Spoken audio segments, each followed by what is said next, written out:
In the program, we'll have tea break after Swamiji's discourse and question and answer. And you are invited for dinner. Whoever wants to stay for the dinner, please stay. That will make us happy. Now, introduction of Revered Swami Girishananda Maharaj. We are very fortunate to have Girishananda Maharaj again in the retreat after 2 years, and many of you know him. He is a trustee of the Ramakrishna Math Mission and manager of the Viru Math and treasurer at the headquarters of the Ramakrishna Math and Ramakrishna Mission. Revered Girishananda Maharaj joined the Ramakrishna Order in 1966 at its Patna center and had its final monastic vows or got sannyasa in the year 1976. He is disciple of Revered Swami Madhavanandaji, the 9th president of the order. The Swami, along with a band of about half a dozen of sincere and tremendous aspirant after God realization, were inspired and influenced as well as guided by our beloved Revered Swami Vivekananda. All of them became monks of the order. Swami Amaranandaji Maharaj is one of those half a dozen of friends that were in close touch with Revered Swami Vivekananda even before joining the order. Revered Girishananda Maharaj worked in Patna Center, Cherrapunji Center and Along Center of the Ramakrishna Mission. And then he became head of Malda Center and Asansol as well as Saradapet centers consecutively. Before coming to the headquarters in Belur as a trustee and manager of the Ramakrishna Math and treasurer of the Ramakrishna Mission. He did stupendous work at the head of Asansol Center by moving it to a sprawling campus of 55 acres and constructing aesthetically beautiful buildings for its high school, a hostel, monks' quarters, kitchen, and dining hall. Before he was called for yet another bigger role, he had planned for a gorgeous temple of Sri Ramakrishna along with the auditorium in the ground floor, worth 60 million Indian rupees. Asansol Center is looking forward to finish the work with the kind benevolence of donors at home and abroad by raising remaining 30 million Indian rupees.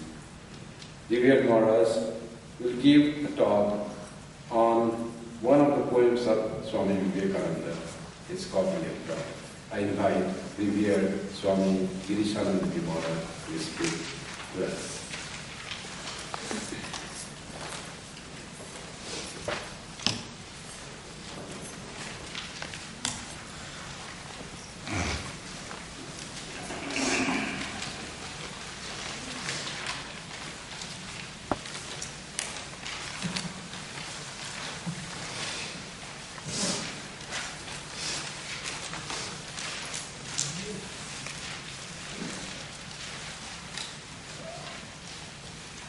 My dear Swami Vivekananda Maharaj,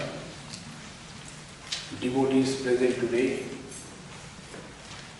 I am very happy to be in your midst. And today's point of our discussion is the spiritual message in the poems of Swami Vivekananda. So I shall start with a brief introduction on a particular poem composed by Swami Vivekananda. He himself once told to his disciple, Sarat Chandra Chakravarti, when talking, he expressed what had happened in his earlier life when he became a sannyasi and went on a wandering monk. Then he told that I associated for some time with Pahari Baba or Gazipur. There was a garden not far distant from his ashram where I lived. People used to say it was a haunted garden. But as you know, I am a sort of demon myself and have not much fear of ghosts. In the garden there are many lemon trees which bear numerous fruits. At the time I was suffering from diarrhea and there no food I could get except bread. So to increase the digestive power, I used to take the plenty of lemons. Mixing with Pahari Baba, I liked him very much and he also came to love deeply. One day I thought that I did not learn the art of making this weak body strong from Sri Ramakrishna. He had not taught me. Even though I lived with Sri Ramakrishna, so there is a gap and he was feeling it too much to fill up the gap. So I had heard that Pahari Baba, who is a Hatha Yogi, he knew the science and so he will take the discipleship of Pahari Baba. I thought I would learn the practice of Hatha Yoga from him and through the strength of the body, you know, I have a dogged resolution. And whatever I said, my heart on, I always carry out. So on the eves of the day on which I has to take initiation, he has to take initiation from Pahari Baba. I was lying on a cot, thinking, and just then I saw the form of Sri Ramakrishna. Standing on my right side, looking steadfastly at me, as if very much grieved. Sri Ramakrishna was looking with a grieved face towards Swamiji. Sri Ramakrishna, you know, he is not there in the mortal coil. He had passed away. The incident happened as a wandering monk when he had took shelter in Pahari Baba's ashram. So, looking steadfastly to me, as if very much grieved, I had dedicated myself to him, and at the thought that I was taking another guru, he himself, this thought comes to him. I was so much ashamed and kept looking at him. These perhaps 2 or 3 hours passed, but no words escaped from my mouth. He could not speak. Sri Ramakrishna, with fixed gaze, looking at him. So he kept quiet. Then he disappeared all on a sudden. My mind becomes upset. Sri Ramakrishna, seeing that night, I postponed the idea of initiation from Pahari Baba for that day. After a day or two again, the idea of initiation from Pahari Baba arose in the mind. And again in the night, there was the appearance of Sri Ramakrishna, as on the previous occasion. Thus, when for several nights in succession, I heard the vision of Sri Ramakrishna. We read in other places, 21 days Sri Ramakrishna came at the night and gazed to Swami Vivekananda. The wrong he is going to do, as if Sri Ramakrishna, although he is not in this physical body, is guiding him in every inch of his movement. So it happened like that. Thus, when for several nights, an idea of initiation, when I left altogether, thinking that as every time I resolved on it, I was getting such a vision that no good but harm would come from it. Then, after some times, he addressed the disciples saying, disciples is Chandra Chakraborty, who used to come to him. Swamiji used to call him humorously as Bangal. All of you will get the vision, Swami told, addressing the disciples. That those who have seen Sri Ramakrishna, now he is telling the greatness of Sri Ramakrishna. Those who have seen Sri Ramakrishna are really blessed. Their family and birth have become purified by it. All of you will get the vision. This is Swamiji's blessings. The very fact that you have come here shows that you are very near to him. Nobody has been able to understand who came on earth as Sri Ramakrishna. Even his own dearest devotees have got no real clue to it. Only some have got a little inkling of it. All will understand it afterwards. This is Swamiji's personal explanation about Sri Ramakrishna. So Swamiji was very much reserved. He did not give much explanation or expression about Sri Ramakrishna. When you see that he mixes with the people and the devotees, he was very much reserved. Sometimes he speaks about Sri Ramakrishna, but he was reserved, thinking the greatness of Sri Ramakrishna people will not be understood. Lest people think that he was preaching personality cult. But in his various expressions, it is crystal clear that how deep was his relation with Sri Ramakrishna. Sri Ramakrishna one day wanted to offer occult power to him. You see, the trading which he is going to be parted by, that Pahari of Autology, it also includes occult power. You will acquire the occult power. So that incident I am referring, that there is power. Everything was there in Sri Ramakrishna. And Sri Ramakrishna one day offered him, that do you want to take hold of that power? I can give it to you. I have got the power. Swamiji, how much detachment he has got. So he said, no, I do not want it. Whether it will help me in realization of God. Sri Ramakrishna said, no, it will not help you. You will get some special supernatural power. And it may help you in day-to-day activities. Swamiji refused it. And Sri Ramakrishna appreciated it. He wants to verify Sri Ramakrishna. Sri Ramakrishna wants to verify Swamiji. So that has happened. So he does not want that power. That is, we see that he does not want, because the God realization was the goal of his life. And he will not get any help from that occult power. But the most wonderful thing is, this time Swami has got the intention to acquire the occult power. With Sri Ramakrishna offered and verified him, he has passed the tests of Sri Ramakrishna. But to Pahari Baba, he had got the inclination.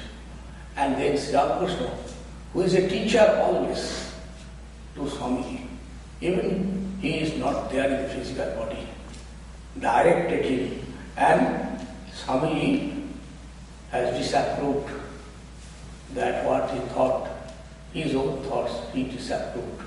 It is not all right.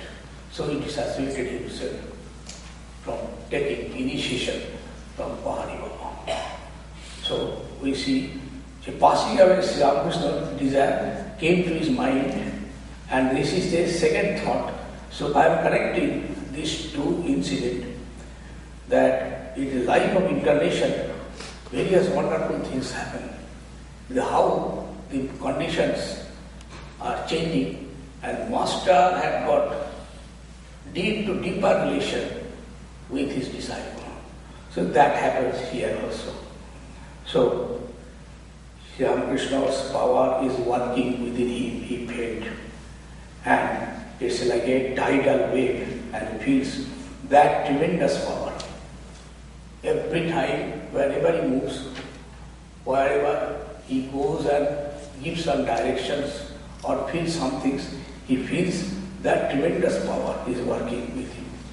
In the Western country, when he is writing letters, in that few sentences after writing, he says, Hare Hare, oh God, somebody is taking hold of my hand and make me write like this. So that was his experience.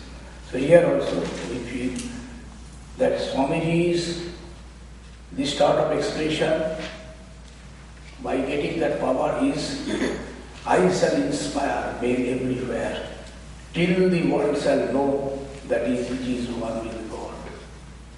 It is Sri Ramakrishna's voice that speaks through Swami Vivekananda. And Swamiji felt it is the supreme truth that will make thunderous, roaring appearance in the world when Sri Ramakrishna moves within him, when he speaks to him. That happened in the Parliament of Religion, all of you know, when he first speak, sisters and brothers of America. It was such a wonderful response. Swami himself could not imagine that such thing may happen. So, this is the few tests by which we can understand that how much Sri Ramakrishna is holding Swamiji and what a tremendous power that is, we are seeing it takes expression through Swamiji, and which he himself explained in the details of the particular poem when he composed it. What he says, that when any idea of the small self is eradicated, he goes to the higher philosophy. Then only we get the realization of our Atma, the individual and Brahman. Individual, if we consider, we call it Atma, and in this cosmic level, we call it Brahman, are one and the same. When every atom of it is animate and inanimate, if it is being in there, the internal and the external world dwell in that one common place of existence. That is the flow of consciousness that floats in the mind. Buddhi, Chitta and Ahankara. And it is the play of the same consciousness that plays in the sun, moon, stars, planets, ocean. The internal and external dwell in one common place of existence, that is the gross and the subtle world. So we cannot think of when we are meditating in our heart, we want to see God, or we want to realize that we are Atman. The same Atma, which we call Brahman, that pervades in whatever we see outside, the sun and the moon and the stars and the planets and the ocean and the sky, whatever big, whatever we call it, there is a very, very vast structures made by God. It also focuses the same Brahman and identity. Is the what is there within our heart. So it has been told in the scriptures, Onoro Oniyan Mahuto Muniyan. This Onoro Oniyan means he is small or smallest than the atom, or he is greater than the greatest. That happens in Swami Vivekananda's life. Another experience I shall narrate. There is a place called Kapri Ghat in Almora in India. The deep meditation, Swamiji was passing there, and his brother disciple was Akhundanandaji was there nearby. One day after meditation, Swami Vivekananda told to Swami Akhundananda, he is one of the close brother disciples. Gangadhar, his other name is Gangadhar. I have just passed through one of the greatest moments of my life. Here in the people tree, one of the greatest problems of my life has been solved. I have found the oneness of the macrocosm and the macrocosm. In this microcosm of the body, everything that is there in the macrocosm exists. As just now I am telling, that microcosm in the body, it is there inside our mind, inside our heart, inside our feeling, everything what is there. And what is there in the macrocosm, Swamiji has got this revelation, and afterwards he told, the microcosm and the macrocosm are built on the same plan. Just as the individual soul is encased in the living body, so is the universal soul in the living Prakriti, the objective universe. But how do we come to know the oneness of the microcosm and the macrocosm? Can it be supported by our eternal religion of the Vedas? So when we see in the Upanishad, it has been told, Jatha ekena mritpindena sarvam mritmayam vigyatam shat. As one lump of clay being known, all things of clay are known. So the knowledge of the microcosm must lead to the knowledge of the macrocosm. Swamiji feels that same consciousness pervades, and it is playing its role in the internal domain of the human existence and external domain of the nature. In the internal domain, there is anger, desire, greed, and delusion, which are like the waves of the antarkarana.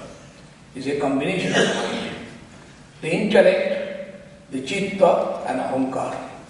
The antarkarana floats with all gross and subtle objects, like human being and supernatural constellation of the gods, demigods, the lower species, the atom and its compound, all these animate and inanimate objects. So that is the revelation, the experience of Swami. In this way, he has narrated this, what is his realization. And why he connects Sri Ramakrishna, his Guru, with this thing, that is the most wonderful of things. That is, he is that eternal consciousness that pervades with this macrocosm and the microcosm. The same consciousness permeates in the outward presentation. What we see, and as I have told you, that the stars and the galaxies and the light, heat, action, reaction, everything else, it is pervaded by that one eternal consciousness that pervades in human being, in animals and other lower species. Now the meeting point of the superficial existence of the internal and the external is explained by Swamiji. The mind stuff, that is antarkarana, had no existence without its ever-rising waves. How do you feel that there is a mind? You see the vibration. The mind itself, you cannot recognize unless you see the vibration. So mind stuff consists of antarkarana. It is there. It is a chitta, mana, buddhi, ahankara. All these four combination we call antarkarana. And this is ever rising, ever falling. Always vibrations is going on. And the sun, moon, stars, and every huge structures, it also melts. Here also we see lot of changes, devastation, everything that is going on. What is there in the internal world, the same thing, same type of function is going on in the external world. And because of these things, we understand what is the nature, what is there in the domain of nature.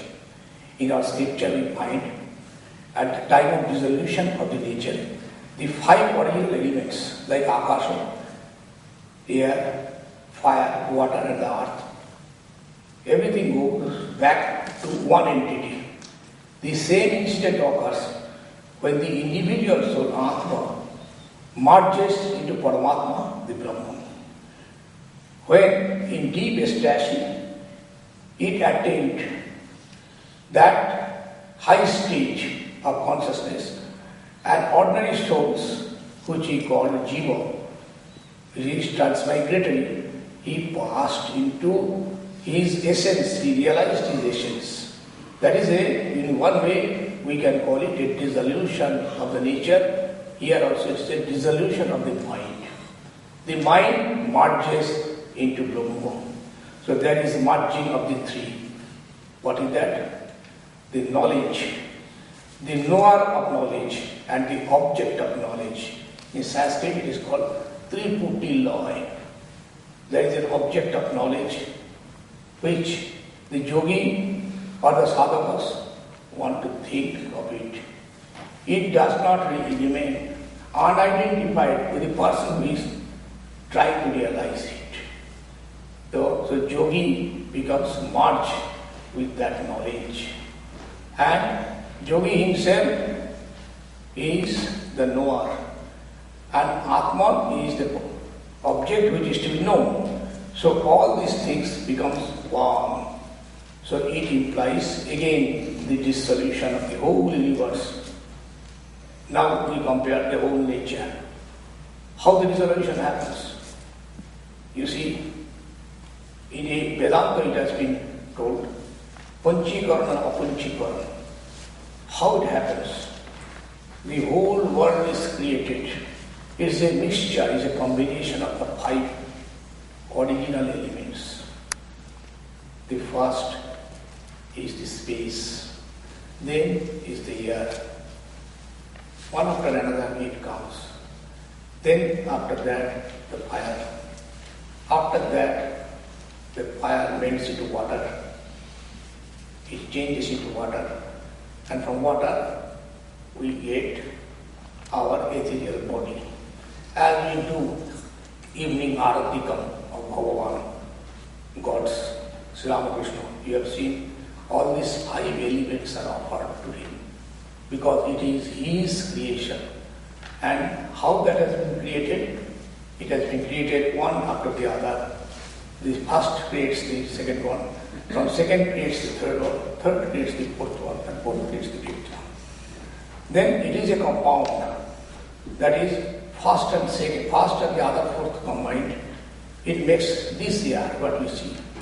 First and the other fourth combined, we gets the water that we see. So it is called Panchikarana Vedanta. So it is a combination of body, mind complex in the internal world and the external world. We see this sort of combination that goes. So there is Rajas. Rajas means activity starts. The calmness is disturbed.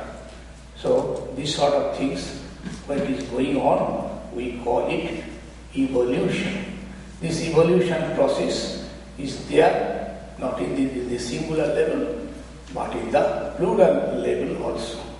So the birds and beasts and everything that comes from that one source. Now the question is evolution only touching the plurality or the singularity?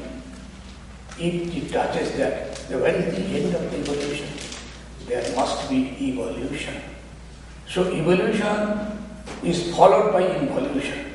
It is from amoeba, Buddha had evolved, and in the Buddha that is involved again into the amoeba. It has been told by Swami in other places. So beneath underlies what?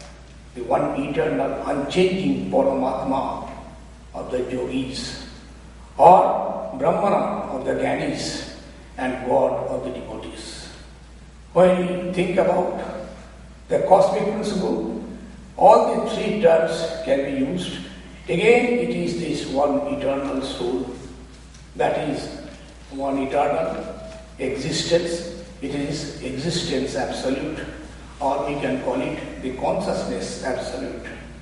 So it is there. And Sri Ramakrishna had the vision that all souls are like the bubbles in the ocean. The bubble is found out and disappeared, but beneath is the ocean. So God is that ocean and souls are only appearance. Swamiji was fully dedicated to Sri there is doubt in his mind and he did not accept Sri Ramakrishna's words in totality without arguments. After the passing away of Sri Ramakrishna, also he verified Sri Ramakrishna's presence in his core of heart. Repeatedly, he was captured by Sri Ramakrishna and Sarvada, the embodiment of power. When he came to the conclusion that he had no other identity but the impersonal essence of Sri Ramakrishna. So, all his personal efforts for cutting across the bondage of Maya to create salvation had been withdrawn by his supreme command with the expression that, "Take me, O Lord, across to thee. Let no desires of dividing line presents." Sri Ramakrishna's divine utterance was, "The all-merciful, all-powerful God is revealed in our closed eyes. Is he not present when we see him? When we see him with our opened eyes? That is, when we behold the universe." So, in case of Swamiji, when he looks outside, the whole appearance, the whole experiences are the outward manifestation he feels. It is the same reality outside as also inside, because his eyes are captured by the living temple of effulgence in vein and universe. Not merely in the stone temple where deity is worshipped, but in everywhere, in every minute articles. Swamiji challenged Sri Ramakrishna once in the Upanishad. This pitcher is Brahman, the bowl is a Brahman. He is laughing and talking with one of the devotees. Sri Ramakrishna came suddenly from the backside. "Oh Naren, what are you telling?" Touched Naren's head. Immediately he went back to his home and saw, yes, it is the same reality that pervades in all matters, which apparently seems insentient or sentient also. So he is walking in the streets of Calcutta, he sees the same Brahman. He is looking after the trams which is carrying passengers. He is not afraid that he should go out of the tram line if he is struck by it. So this sort of experience comes to Swamiji. So that happened in the life of Swamiji. And Swamiji in this poem, he is telling, "I am like his son. He is like my father. And what sort of a son I am? I am like a naughty son of a merciful father." He himself expresses himself about him like that. The father or a boy, or we may call it the father to his son, or a master to his boy. So he wants to disturb Master Sri Ramakrishna every now and then. And sometimes Sri Ramakrishna pretends vexation, and the foolish son does not care and keep a distance. But the son runs after father. When he feels that he is the most intimate who protects the child in every movement. You see, the child betrays the father. The son is thinking, why should I care for the father? What help he can give to me? But when he is in difficulty, when he is in peril, when he is in danger, he sees there is nobody to save except the father. You will see in our ordinary day-to-day life. Here, in this expression, with Swami Vivekananda, who is choiced by Sri Ramakrishna, that he has to do his work. But Swamiji, as if he does not care, but as soon as he goes a little ahead and sees that he is in difficulty, it is Sri Ramakrishna who is holding him and saving him. So the father knows the child unknowingly commits error by his separated entry. Presume that due to divine attraction of the love of Sri Ramakrishna and Swamiji, It is a play between them. As if Swamiji wants to leave Sri Ramakrishna and Sri Ramakrishna does not leave him. He is catching him very firmly. So it has been God testified how that Swamiji told. When he is speaking, Sri Ramakrishna reveals in his voice. Sri Ramakrishna is focused, taking hold of his throat. And the cyclonic monk Vivekananda enraptured and engulfed the humanity by bursting forth that illumination, where they feel we are coming nearer to divinity in the presence of Swamiji. So he understands the wonderful phenomenon that occurs because Sri Ramakrishna speaks through him.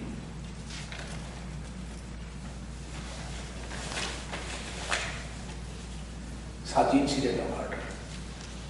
I am going back to the wandering monk when Swamiji was there, moving in the Himalayas. Then again it has happened repeatedly. Swamiji was traveling with Swami Akhodananda, brother and son. Both are moving in some forest path in the Himalayas. And Swamiji told Akhodananda to go astray by taking alternate path.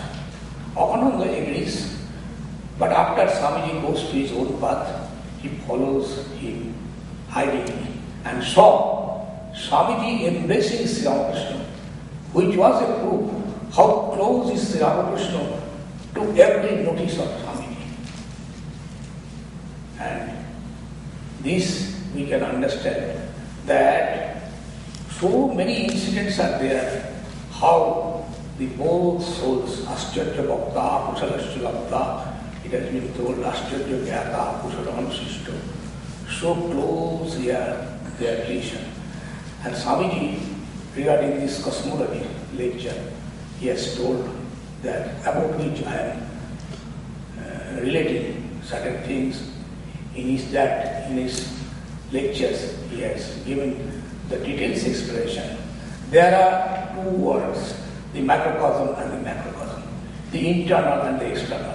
I quote, we get truth from both of them by means of experience. The truth gathered from internal experience is psychology, metaphysics and religion. From external experience, the physical sciences.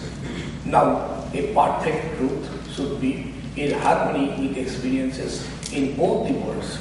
The microcosm must bear testimony to the macrocosm and the microcosm to the macrocosm.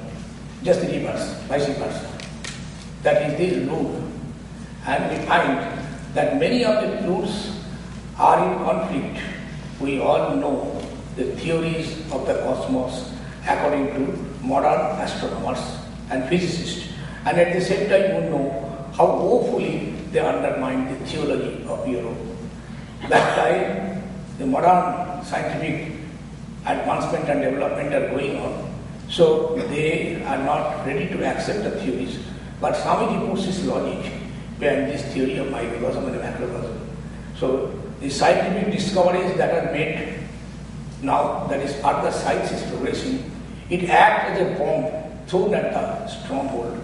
And we remain, researchers are going on, that how theologians have all times attempted to put down the researches. I want to go over the psychological ideas of the Orientals about cosmology and all that pertains to it. And you will find how wonderfully they are in accordance with the latest discoveries of modern science. We all use the word nature. The old Sankhya philosophy is one of the ancient Hindu schools. There are few schools, out of that Sankhya is one of the important philosophical schools. And they called it by two different names. Prakriti, which is very much the same as the word nature, and the more scientific name is Abhyakta, unmanifested form, from which everything proceeds, such as atom, molecules and forces, mind, thought and intelligence. It is startling to fact that such philosophies and metaphysicians, the philosophers and metaphysicians in India, that they have stated ages ago that mind is material, and so is thought. And we shall find by and by intelligence also all issues from that nature which is called a backbone, the undifferentiated. The Sankhas define it as the equilibrium of three forces, out of which is called Sattva, another Rajas, and the third Tamas. Tamas is the lowest force, that is of attraction. A little higher is Rajas, that of repulsion, and highest is the balance of these two. Sattva, it is called.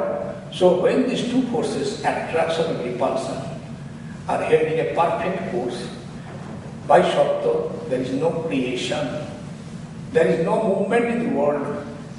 As soon as the equilibrium is lost, the balance is disturbed, and one of the forces gets stronger than the other motions, and the other motion sets in, and creation begins. This state of things go cyclically, periodically. That is to say, there is a period of disturbance and period of calmness and quietude. You see how it has been nicely explained by the Hindu philosophers, that how creation and preservation and destruction, it goes on and on in a cyclic order, and one follows the other. So there is sometimes a balance, again the balance is disturbed. Swami, in his way, how he relates Sri Ramakrishna with this essence of Prakriti and Purusha, the Brahman and Atma, that is how they are interconnected, how they are intertwined with each other. And the last and the subtle of this unmanifested universe, that is of Bhakta, which has been told in Sankhya philosophy, it is their Ahankar. And behind Ahankar, beyond this Mahat, intelligence, the higher form of nature's existence. So how these, one after another, from unmanifested universe of Bhakta Prakriti, the whole world comes. So that steppings has been described in the Sankhya philosophy. So each one is the effect of the succeeding one. In the lake, any blow that comes to it is from the external world. While in the case of the mind, the blow may come either from the external or internal world. So behind the intelligence is the self of man, the Purusha, the Atma, the pure, the perfect, who we call the realization of the seer, which when it is revealed to him, and from whom it is these changes starts. So Purusha and Prakriti, they come in contact with each other, and the creation starts. When there is no creation, Prakriti is dissolved in the Purusha. It is the only one. It has been told in Rig Veda, it has been told, Tamo Ashit Tamo Shankura. Whole thing, darkness covered with darkness. So this is the cycle that first goes to a particular stage, then it changes. It goes on and on. So how it connects Sri Ramakrishna, who is the ever-existent, ever-consciousness, who is there. You call it a Mahat, unmanifested Prakriti, or you call it Purusha, whichever way we try to express it. What is there which is unchangeable behind this changing universe? So that is the essence of Sri Ramakrishna. So we can back to the theory of cosmology, the balance. When forces regain and combine and recombine, and things project outward. At the same time, everything has a tendency to go back to that primal state of equilibrium, and the time comes when we see the annihilation of all things that is manifested is reached. Again, after a period, the whole thing is disturbed, projected outward, and again it starts, goes down like waves. All motions, everything in the universe can be likened to waves undergoing successive this rise and fall. The principle remains the same, that all we see, that is nature in herself, is progressing in a successive ripples. The one stage falling down, going back to the balance, the perfect equilibrium is called proloy, the end of a cycle. They term the Shankha language. The projection and proloy of this universe have been compared by theoretical writers in India. That is the outbreathing and inbreathing of God. So God starts taking respiration, and then the whole world as if it is coming out from his respiration, and he starts taking breathing. The respiration is stopped, then it will go into the ultimate dissolution. So this has been told in the Sankhya.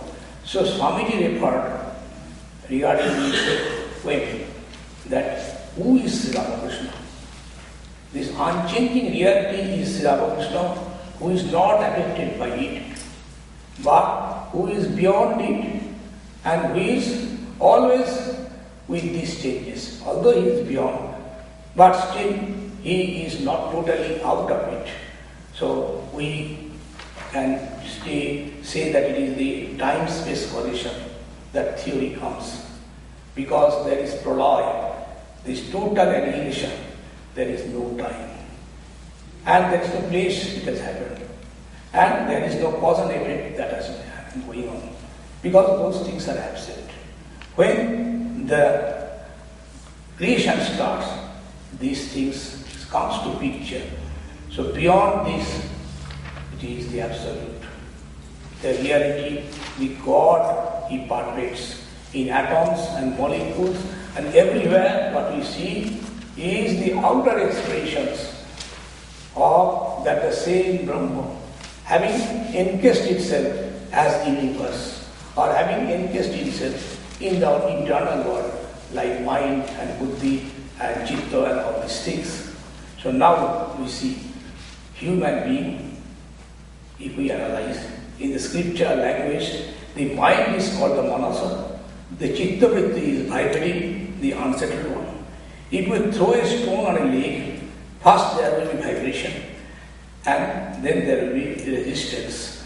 For a moment, the water will vibrate and it will react on the stone. So, when any impression comes on the chitta, it first vibrates a little. That is called the manasa. The mind carries the impression further in and presents itself in the determinative faculty, buddhi, which is called the determination faculty, which reacts, and behind buddhi is ahankar, egoism, the self-consciousness which says, I am. So, we are just explaining the things, and we see how in a bigger, magnificent way, Sri Ramakrishna is explained by Swamiji. In this particular discussion, we can say in the conclusion that Swamiji's letter is there. He expresses Sri Ramakrishna's infinite mercy to him.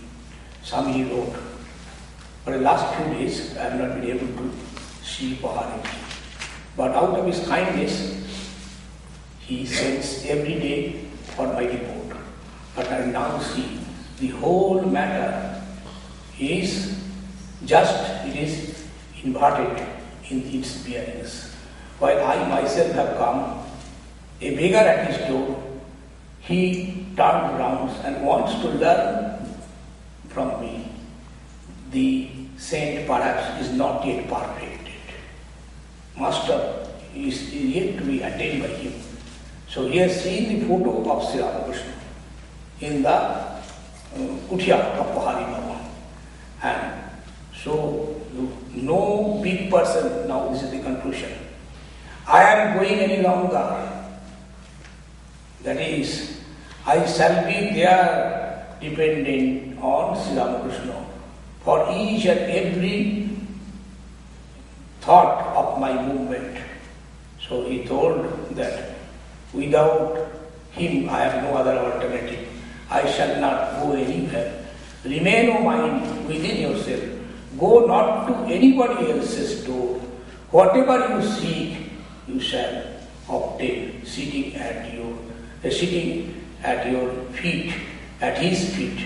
And only it is to understand me more and more deeply, Swamiji committed. That is the primacy of Sri Ramakrishna. He is the supreme treasure, the philosopher's stone. And he can give whatever you ask for. For countless gems, O mind, lies true at the portals of his abode.